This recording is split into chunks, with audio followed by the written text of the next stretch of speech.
technical solutions, but where's the value establishing that in early stages when we talk about establishing goals? Is this a real problem? And is this, are the solutions that we're looking at real solutions? So if I might, I'll go ahead and start my presentation. I'll share my screen. Yes.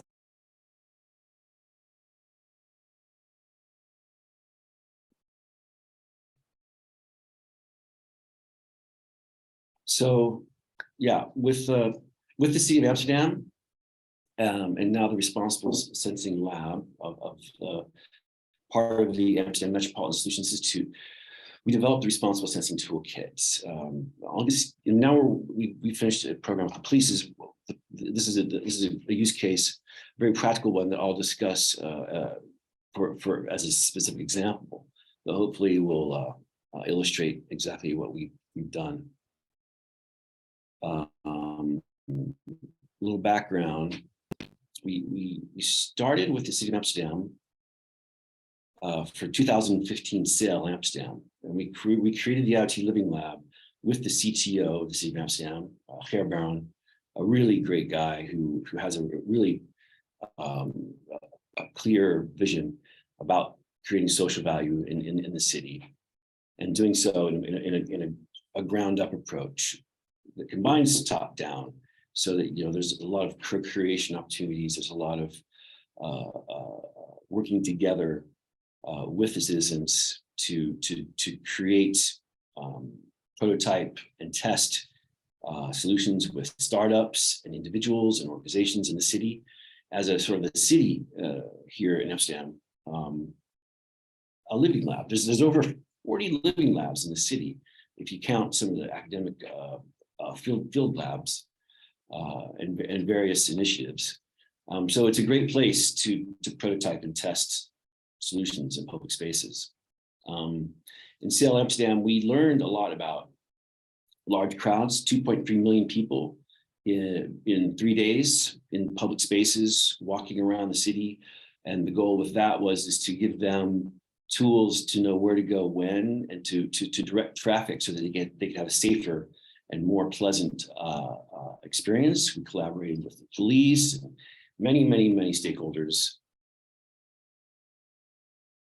to create an infrastructure that notified people using interactive signs and maps, and that led to some great insights into crowd control and crowd monitoring. And then in 2016, we worked with Amsterdam Smart Cities and the City of Amsterdam again in the Amsterdam Smart Arena event. I did that with my partner, Tom van Armen, who is the co-founder of TAP and also the co-founder of CITIXL.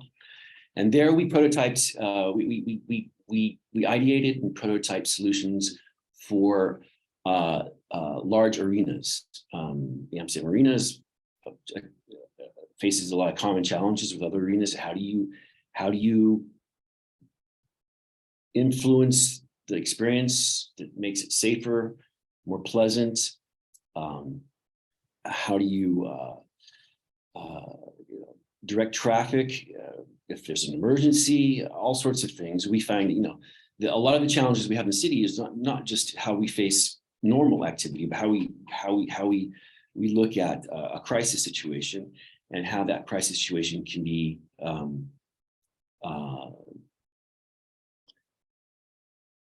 mitigated or managed better using technology and human interaction. That's a lot of what IoT Living Lab's about. And we also worked with the city and other partners on Museum Night, the Museum Night Hackathon. Again, in large crowds in public spaces, 40 museums around the city, looking at, again, directing traffic, creating opportunities so that you could not have too many people in one museum, but distributing them throughout the city, giving them journeys and paths and information at the right time, at the right place, engaging them digitally so that they can engage in the city in a more meaningful cultural experience. And that was a really great hackathon that came up with some really interesting ideas.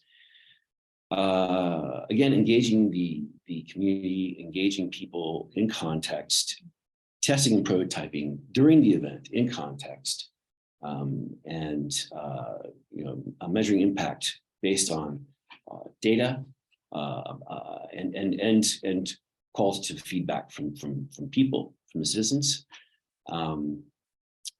in a co-creation approach, using again the city as a living lab. In 2017, the City InnovationExchange Lab was created by me and Tom van Armen of TAP, and Ger Baron and partners at the city, the CTO office, and other innovators at the city, to address issues revolving around collaborating with other cities so that we can share our lessons learned, so we can also benefit from other cities and their innovations, and we can then cross-pollinate in a sort of a resource pool innovations that create social impact. And with the support of the city of Amsterdam and other partners, we began that journey that took us first to South Korea in 2018 and 19, in Taipei, Taiwan, and in Boston as well, where we did successfully some collaborations that led to some interesting innovations.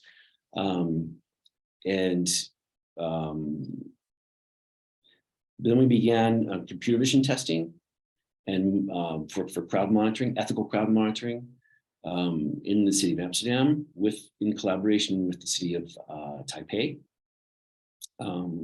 That was an interesting and very revealing study that gave us a huge amount of insight into the legal and ethical dilemmas of crowd sensing and crowd monitoring, and influencing what we call user behavior in the city, the behavior of the citizens in context. How do we make public spaces, especially swimming places in Amsterdam, safer, cleaner, more pleasant, and so it also serves the common good as a public space to give people a place to relax, to enjoy themselves, and to socialize in a beautiful city. Again, looking at some very specific challenges like potential drownings, violence, escalation of crowds. Well, in reality, a lot of people, enjoy themselves too much here in Amsterdam, and how we then can alert the police when there are problems, so that they can react before they actually become a problem, before any violence breaks out, or before any abuse takes place, or before any tragedies can happen. Again, using interactive environments, Internet of Things solutions, and the developer community, and again, the city, in this case, the Municipalitiesto, which is a living lab in the city of Amsterdam, to prototype, test, and validate solutions in an urban living lab approach. Since then, since we started the Responsible Sensing Toolkit in 2020, because we felt that all these things that we've been learning revolve around creating value in an ethical and transparent way with citizens in a co-creation approach that really necessitated addressing ethics.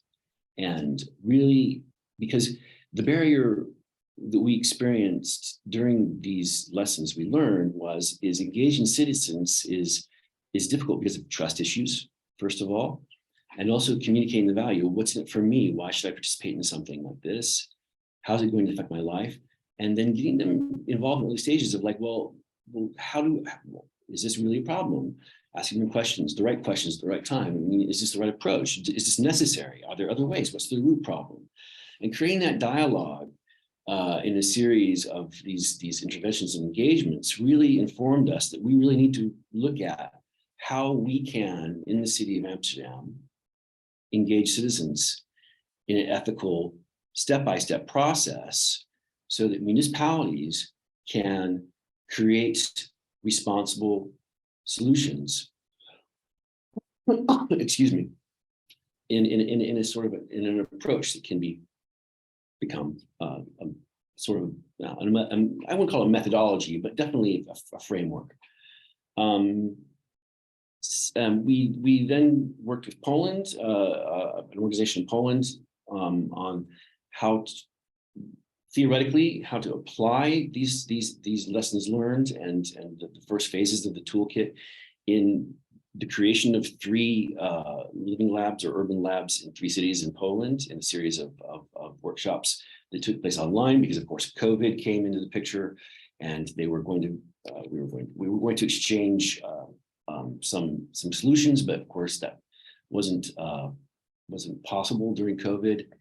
So we did a series of online workshops, and then we started working with police. So I'll discuss that in a few minutes. You can always go to CITIXL.com, and you can read about all these initiatives and read about what we actually accomplished and how.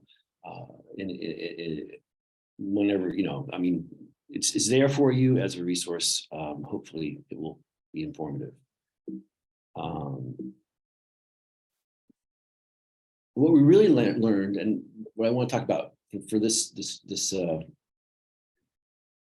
session, is that in reality, impact begins with engagement.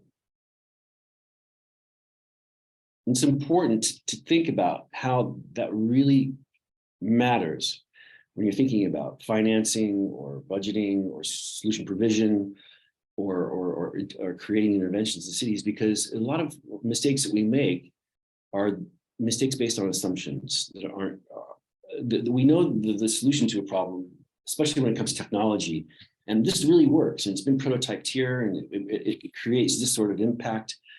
But in reality, we really have to respect the collective intelligence and experience and knowledge of communities and their insights on the root of problems, and then getting them involved in ideating in a design thinking approach, again, using expansive thinking exercises to then reevaluate these potential solutions for feasibility, for how it can be effective, or how they can be adapted, so that they can actually, in the long run, save money and time, and of course, in the end, create better and more sustainable solutions. And when I say more sustainable, I mean things that last culturally and socially, as well as creating a positive impact on the environment. But the urban environment is a mesh, interrelated activity, and those activities begin with human interaction with communities and individuals, and putting them as priority one and their needs as priority one when you're talking about the discovery process, or the definition, problem definition of phases of a project is very crucial. So how we created the toolkit was a co-creation approach led by the CTO office of the City of Amsterdam, and we engaged several experts, authorities on every topic that we could imagine to do the research in a very empirical, practical way. Of course, we can do a survey of the literature, but there's not a lot of literature about these sort of innovative approaches, especially when you're talking about living labs. The literature is very sparse, and really, also when you're talking about living labs or living labs, you're really looking at practical solutions, field labs, you're looking at empirical studies, you're talking about learning as you go, learning by doing, and applying those in a sort of this experimental approach, which includes, you create a hypothesis, you test a hypothesis, and you iterate to the point where you come to some insights first, and those insights are very important. This is just a long list of people that we interviewed You can find these interviews in the Responsible Sensing Toolkit. These people are experts and they provide really valuable insights into how we can approach this ethical, responsible, step-by-step process in the city of Amsterdam. And every step necessitates reflection. And we can think in every step about value. And we think about social value first. Now, the Responsible Sensing Toolkit is now has a founder home, or is published and hosted with the Responsible Sensing Lab. And I'll have a link for that later on. And they're part of the Amsterdam Metropolitan Solutions Institute, which is a great organization here where they really focus on social values and addressing social values and solutions in the city in an inclusive process. And you can go to the Responsible Sensing Toolkit and you can explore it yourself, but I'll just very quickly talk about the step-by-step process and how that can be applied when you're thinking about resource allocation or solution provision in the context of budgeting, but also value generation specifically, and how these approaches can then help you create impact in your city or municipality. We look very, very seriously at defining use cases and goals. And we want to do that as early as possible with the citizen involved in workshops and in authentic dialogue. Because those are the people that the problems have impacted the most, and they have the most insight. Again, the collective intelligence of communities is probably the most valuable resource that a city has when it comes to problem identification and to ideating potential solutions. They may not know exactly how technology works. That's not their problem, but they do know how their lives are affected. And getting those insights, when you talk about solution provision and prototyping is absolutely crucial in those first phases. And keeping them engaged through the process is a challenge in the multi-stakeholder management approach. And so in each of these steps, there are resources. There's a resource library that includes literature, links, and includes some essential questions that we ask for each phase, and some approaches to then resolve those issues. Video interviews and some examples, so that you can use this. Again, we don't say this is a tool to say this is what you should do. This is a tool to say this is how we've done it, and these are the lessons that we've learned, and this is the knowledge we're sharing with other municipalities. Then after we look at defining user cases and goals, we look at the project scope, which is the first phase of budgeting. Of course, you look at what the deliverables will be, what the KPIs are, what the milestones might be. You create a project plan. Then you look for financing, and you create a budget after you gain those insights that you've achieved in the first phase, and you create a brief. Again, every city, every culture has its own way of doing things. We hope that our examples could provide insights that can be applied to your city. But again, we recognize every municipality has its own way of doing things. We recognize that, but сложные ситуации, но мы our lessons learned. That brings me to legal, technical, and spatial considerations. Third step. Again, every city is different. Every country has its own set of legal considerations. We've done our best to look at the GDPR specifically, and privacy by design as the primary approach to that. And that's, again, an example of how we do it here in Amsterdam and in the Netherlands. Again, it's a resource for your reference. 4 is public engagement and communication, which is more interesting, I think. And those public engagement and communication approaches really, before the implementation and deployment of a solution in the city, really create, and I'll show you in our example later, with the police, a dialogue that makes it so that the city can pivot. And if the city approaches solutions in an agile thinking or an agile approach, hopefully they will pivot. Hopefully they will say, well, we've decided that this is possibly the wrong way to go, or we should try an alternative. And they get these ideas from the community and community engagement in a very practical way that will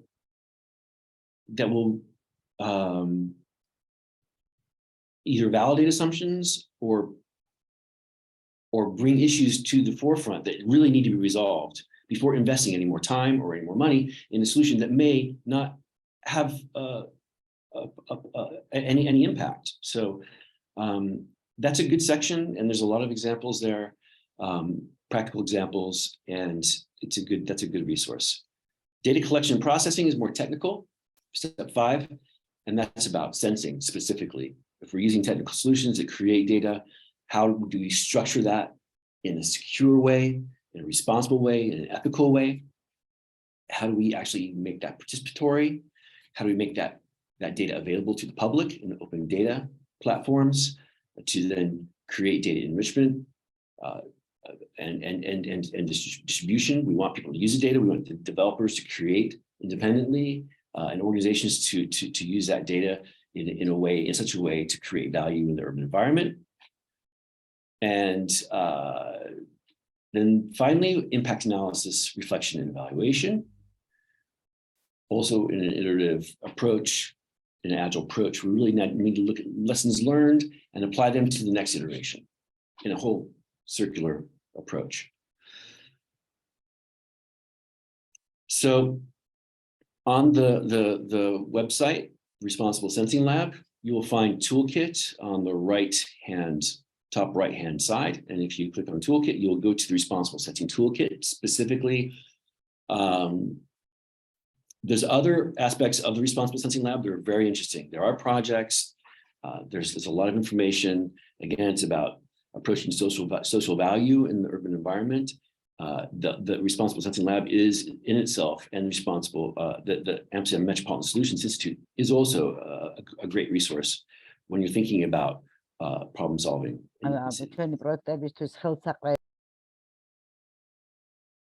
I'll just sort of scroll through that a little bit. Again, we have the step-by-step process and the guide. Each aspect have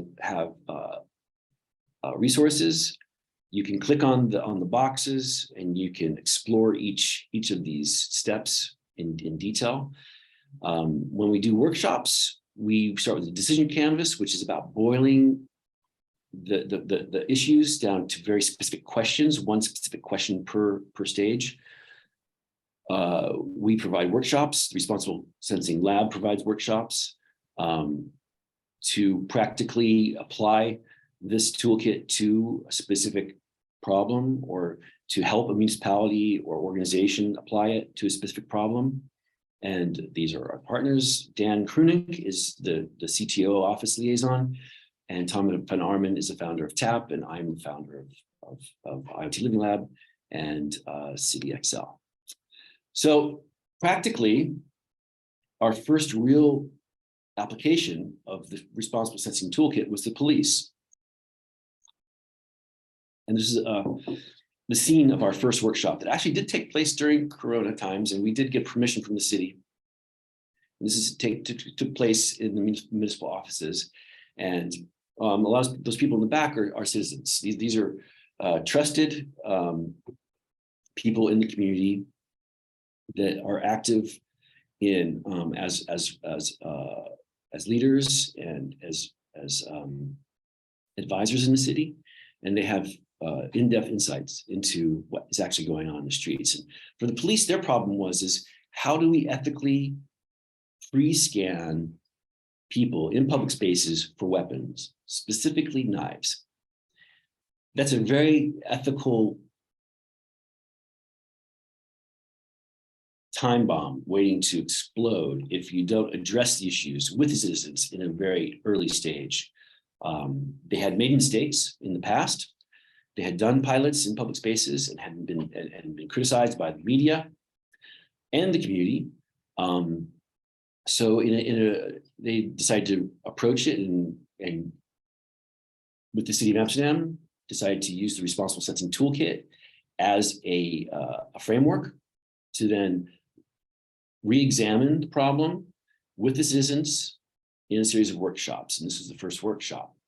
In the beginning, they were thinking about very technical solutions, including using all sorts of like video imaging that could detect weapons below the clothing or concealed in a person, and other potentially invasive techniques. But very quickly they realized that that was not the approach. And one of the citizens or one of the community leaders suggested, well, why don't you just, if you're going to have people in public space, if they're going to be frisked or searched, you got to be very, you have to maybe create game of it, and how you select people was one of the crucial issues, because you can't use ethnic or social profiling. It has to be completely random. And the question was how do the police actually do this effectively? And so the concept of a selection poll, a random selection poll, was actually generated by the citizens. And then they said, well, this is worth looking at. It was also very low cost, very, very low tech, and not such a technical solution, but rather a sort of a form factor. We like to talk about form factors of how people engage in public spaces. And so it gives them a visual signal and something to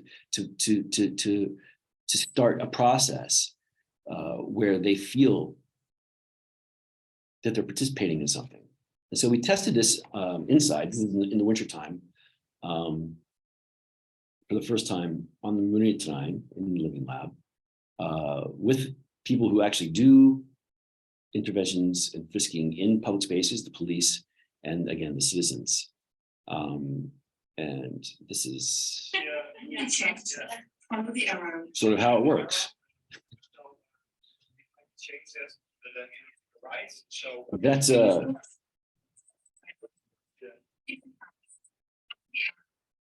second prototype.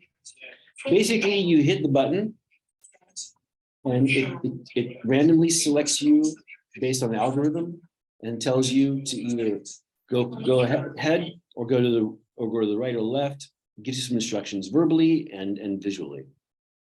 And this is tested 3 times until June 2020, when it was tested for the last time at the Urban Living Lab Summit. And then it was actually tested in October 2022 for the first time in the public.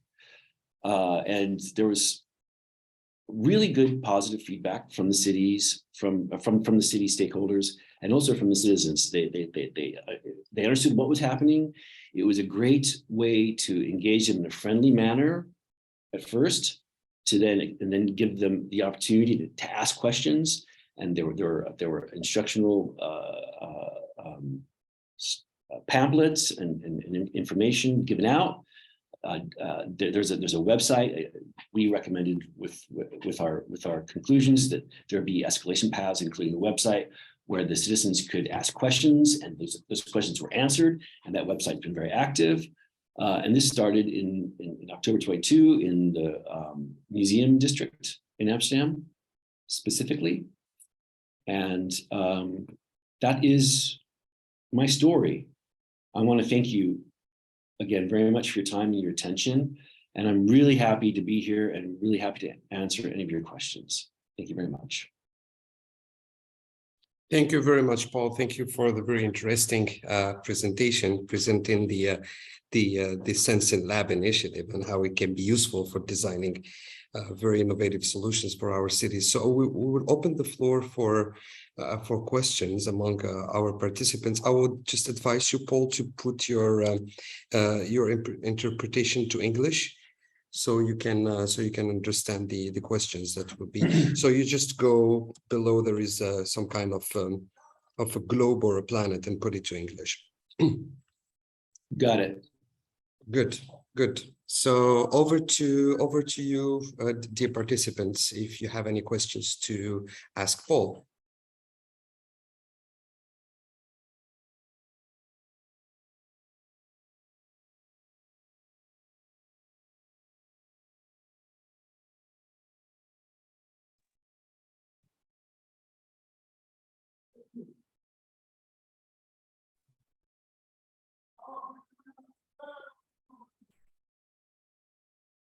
No questions?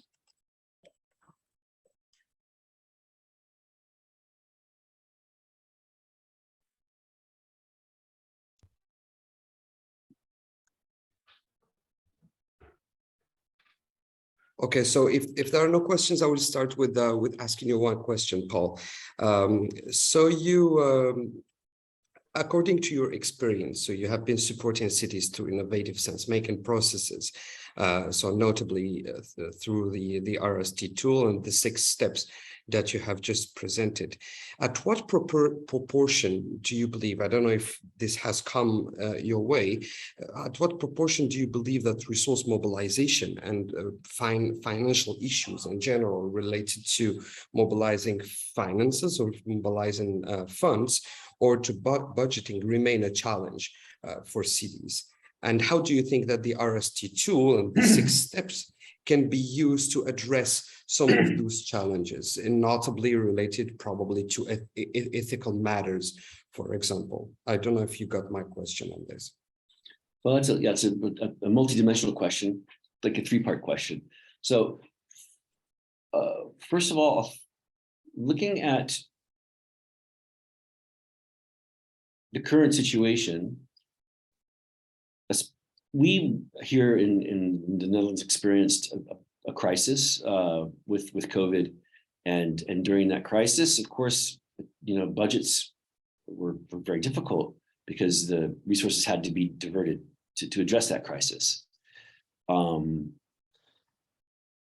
we found was it sort of gave the city an opportunity with limited budgeting to sort of reevaluate how they think about solving problems in public spaces. So a very clear example would be during COVID, it was a challenge in public spaces to look at how people would gather, where there were too many crowds, and then how to then go there, why and when, and then spread people out. Or to get them to be aware of how close they were to each other. And so there was an initiative created by the CTO office where there was a big screen that was on a truck that had a camera vision that was developed by the head of AI for the city of Amsterdam, that and with TAP, Tom van Armen as the lead in a project called Public Eye, that could detect volume and density of people very accurately, and then it would create circles or signals with emojis about how people were close together or too close together, or if they're well, we always wanted this. The policy was 1.5 meters apart.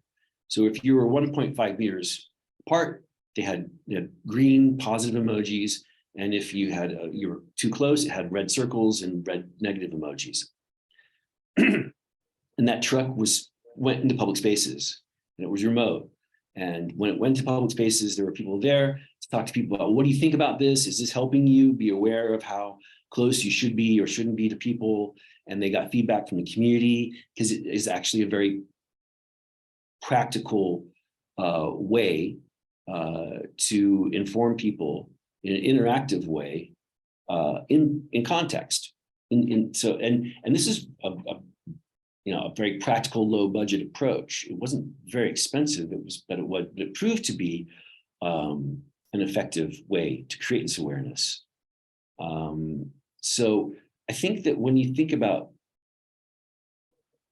the context of budgeting, the more information you can get about the root of a problem, and the more engagement you have with the citizen in the beginning of the problem identification and experimenting the solution and prototyping it and getting feedback, the more streamlined and effective your program is going to be. It's going to cost less because it's going to take less time, and it's going to have more impact. So the monetary value becomes self-apparent when you start to see the social values also become apparent. And that engagement and that dialogue is always a positive social value. Does that help answer your question? A lot. So we understand that co-developing through the RST approach can not only improve the understanding of the needs themselves, but also to improve the efficiency of the budgeting or of the financing strategies we put in place. So I'm asking our participants again if they have any questions to address. Paul, any questions from the audience?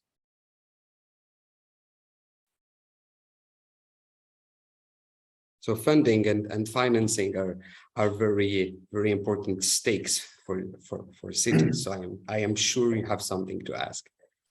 Well, I can add something while we're waiting for people to ask questions. Yes. One of the things that we learned is that using a step-by-step approach is a good way to mitigate risks when it comes to finances and budgets. So getting an initial budget for to do project scoping and to conduct some workshops about the problem definition, and to gain insights in a design thinking approach. Instead of saying like, oh, we want to solve this huge problem with this specific technology and we want to deploy it citywide, we would localize a problem and we would localize an approach and learn from those lessons in the step-by-step process, so that then you can then scale that solution more effectively, and that solution become more effective in the long run, more sustainable.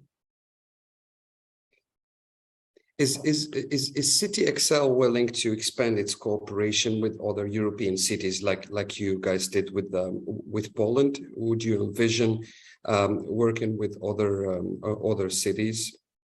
Yes, of course. Yeah, that's part of our mandate.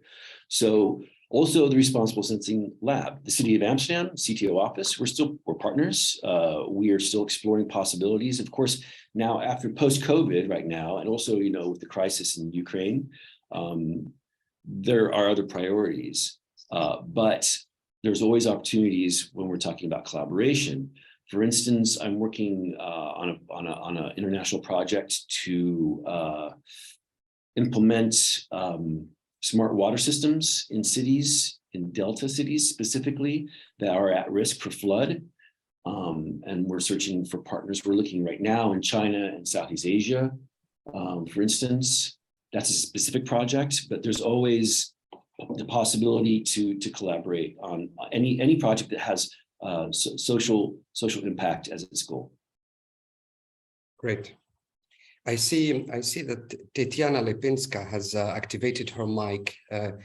Do you have any question to address to Paul, Tatiana? Якщо це буде українською мовою. If it's in Ukrainian language, is it okay? Yes, of course, there is interpretation. So У мене I would like to present myself. I'm the head of the Department of Economic Development of the Bucha City Council. And we would be very interested in if we have possibility to consider this innovative resources information in any format. It could be a workshop or it could be discussion using user cases for territories of priority development, which is called Bucha Techno Garden. Now this territory is considered as located in the northwest of the Kyiv region, Ukraine. Is it clear?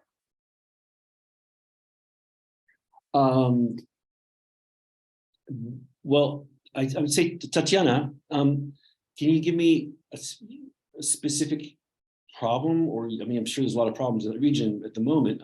Is there a specific challenge that is feasible to address? Herhangi bir hususi mesele var mı? O hakta mı danışma? Проблема заключається The key challenge is the following. We consider коли буде перемога України that after the victory of Ukraine in the post-war times, we consider how to develop our territories, how to establish a technological park where the key concepts are the following: IT, medical sector, medical cluster, innovative technologies. So that's why consideration of this challenge, maybe with following scale up of this example, of this practical case to all territories of Ukraine during the post-war times, we would like to consider it, to discuss it, and we would be happy if you support it. Okay, Tatiana, I can tell you that we did a good, what we called it,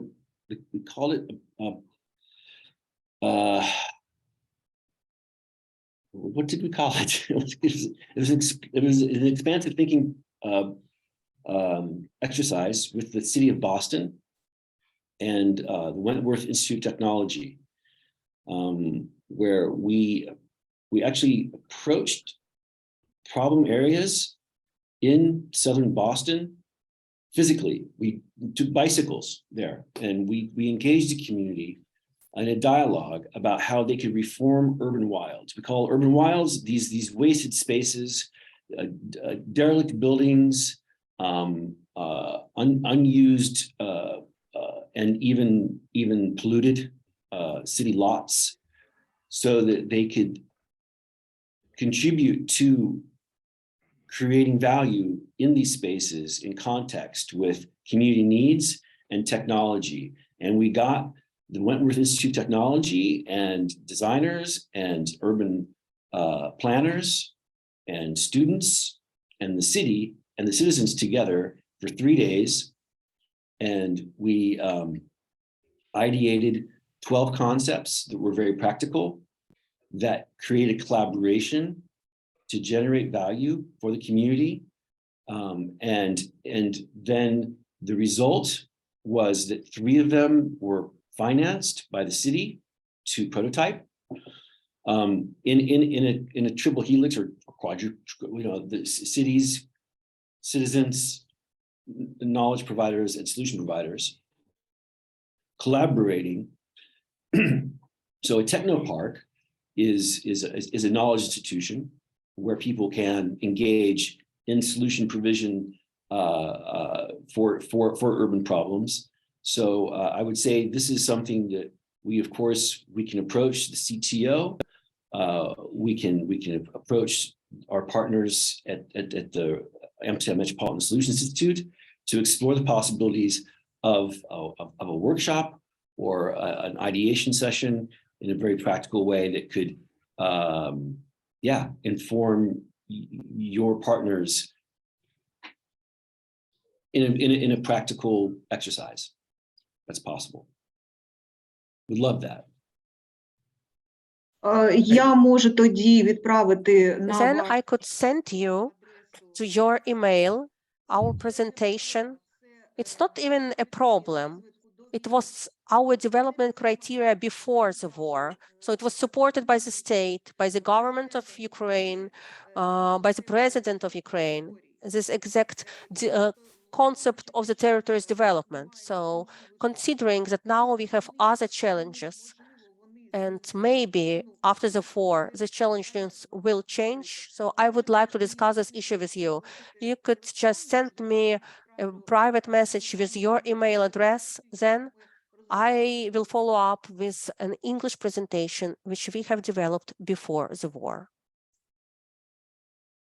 Yes, I'll do that. Thank you. Thank you very much, Tatiana, and thank you, Paul. I see Revaz is raising his hand. Go ahead, Revaz. You can ask your question.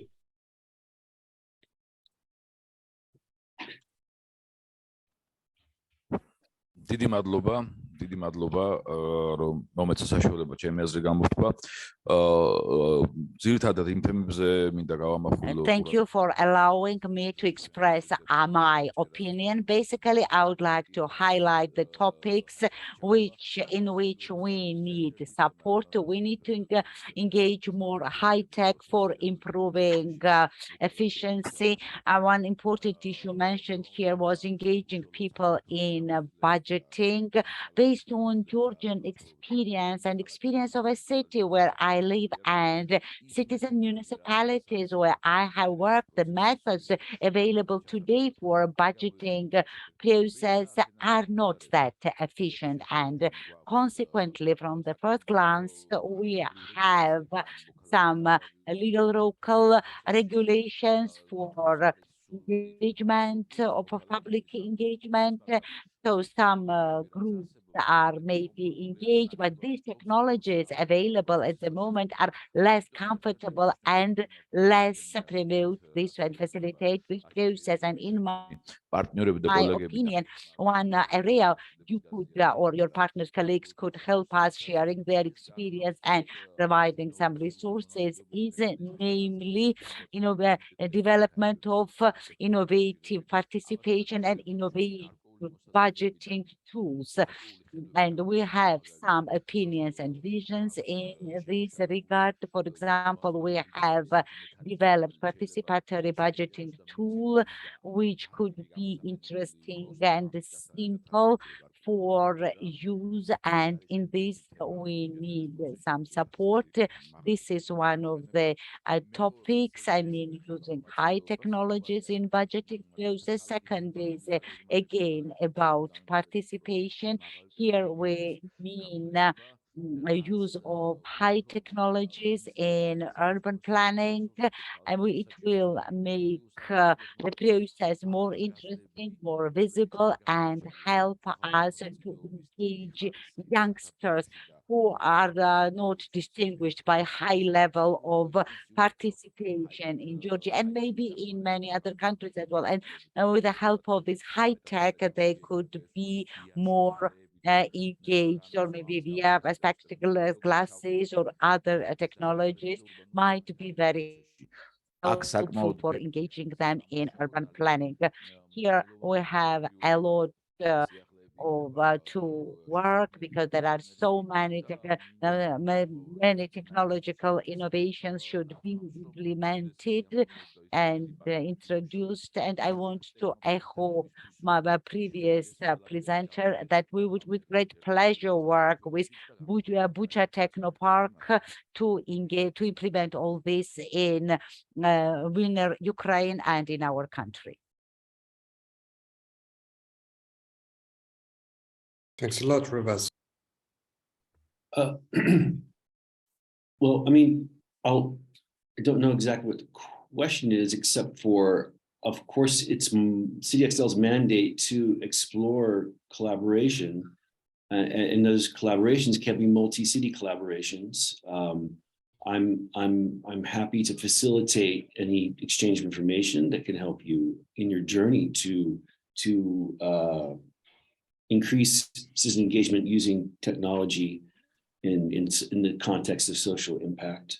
And if you choose to, or you can want to explore with Tatiana the possibility of engaging practically in a project with Bucha Technopark, then that's even more interesting. I believe in the collaborative power of collective intelligence, and how to then manage that in such a way to generate value is something always worth exploring. Yes. So it seems there is a strong interest for CITIXL and for cooperation with the initiative. So thanks a lot, Paul, for being here. So we have 2 minutes left. We can take one last question. Aditi, do you confirm that we can take one last question, right? Yes, of course. Yeah. Okay, perfect. I see that maybe Zahid has activated his microphone. Do you want to ask a question, Zahid? Çok sağ olun. Çok yaxşı layihədir. And Thank you so much. That's a very productive project for a public aspect. And I have the question. Let us say that the Amsterdam that have 3 million population, their project that have already realized, did it help to decrease the density? Did it help to decrease the density in the rural, in the urban area? Did it help to make apart the density problem in the city? Did you realize any surveys on this regard? How was it helpful on the regard of the density of the population? Thank you so much.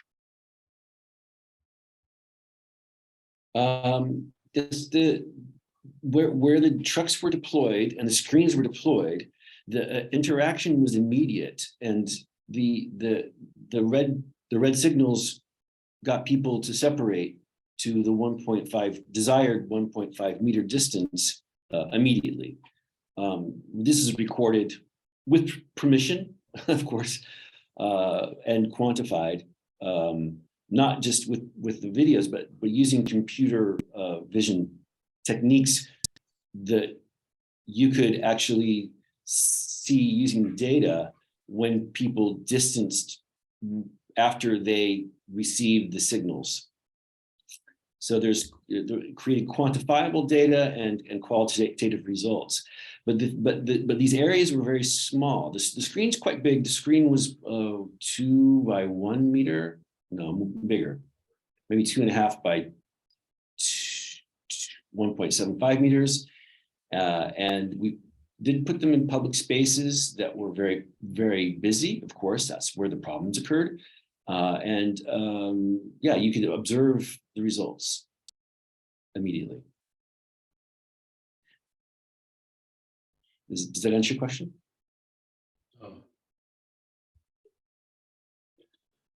So. Thank you so much for your response. You're welcome. Great, thank you, Paul. I think we're reaching the end of this presentation. So thank you very much, Paul, for your participation and for the very interesting responses you provided.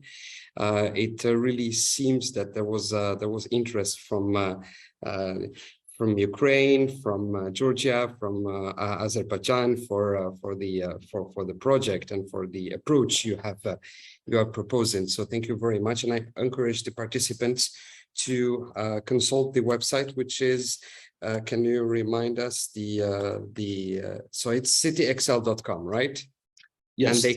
And they can access the Responsible Sensing Toolkit through the website itself in English and Dutch versions. Okay, yes. Great. Thank you very much. So Aditi, do you want to say any closing remarks? And I thank Paul for having accepted to speak to us and to inspire us today. So over to you, Aditi. Thank you so much, Naseem. Nothing more from me. Just want to again thank you, Paul, for sharing your work and your insights from your journey so far. I hope these conversations here go forward and you get connected further on, and these collaborations keep building on. But thank you so much for giving us your time and showcasing some of the work that you've been doing. My pleasure. So thanks everyone. Thanks to everyone who have participated. Thanks to our participants, and see you soon. Goodbye. Goodbye, Paul. Goodbye, everyone. Thank you. Çok sağ olun.